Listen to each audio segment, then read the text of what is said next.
Hi, I'm Katie O'Callahan, and this is my Science and Self project.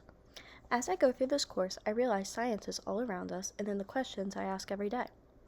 As a kid, I found myself always asking why, and while I'm sure it was annoying for my parents, scientists ask questions. My first connection: what happens when I get hungry?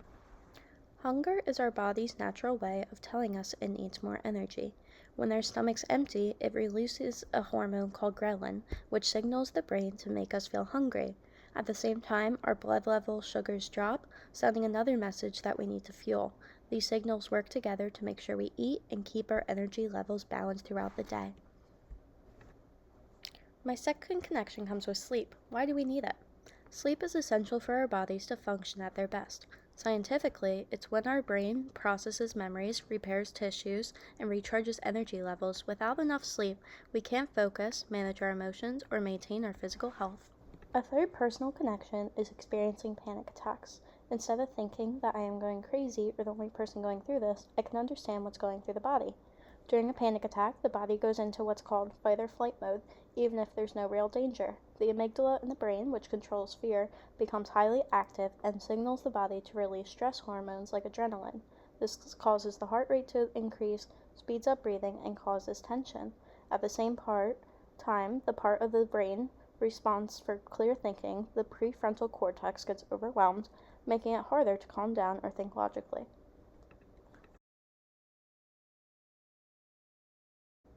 My fourth connection to science comes from being a nanny and a future teacher. I'm always looking for developmentally appropriate activities. For the baby I nanny, I'm always trying to provide toys with various textures for the baby to explore with her hands and her mouth. Sensory play stimulates the brain's sensory pathways and enhances cognitive development. My fifth connection to science is the Menstruation Matters project. In the honors program, we're challenged with a capstone project, and I focused on the menstrual process. I noticed that many women, despite going through the menstrual cycle, have no idea what's going on with their body. The menstrual cycle is a series of physiological changes, primarily in the reproductive organs, orchestrated by hormonal fluctuations with the primary purpose of preparing the body for potential pregnancy. It occurs in those who have uteruses, vaginas, fallopian tubes, and ovaries and are of reproductive age. I created a website to help women better understand themselves. My sixth connection to science is delicious. I like to bake, and baking isn't just about following a recipe. It involves a series of chemical reactions that transform simple ingredients into a delicious treat. When we mix ingredients like flour, sugar, eggs, and fat, they undergo transformations that lead to the final product. As the mixture is heated in the oven, the ingredients undergo physical and chemical changes that affect flavor and texture. My seventh connection to science is meteorology and always asking, what's the weather? I like to check the weather by looking at the map, and as you can notice on the screen, the green means it's going to rain this weekend. My eighth connection to science is cleaning, never noticing that when I clean, there's science involved. In living independently, I feel like I'm always cleaning now, and cleaning involves two main actions, mechanical and chemical. The mechanical action is the physical removal of the dirt, like wiping surfaces or vacuuming, and the chemical action involves using cleaning agents to break down contaminants. Cleaning agents are formulated to interact with various stains, which can be water soluble, oil soluble, or particulate matter.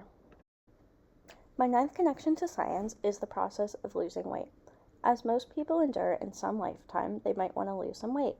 This includes energy balance, when calories burned exceed calories consumed, metabolism, the body's process of converting food into energy, calorie deficit through diet and exercise, and hormonal influences like insulin and leptin, which regulate appetite and fat storage.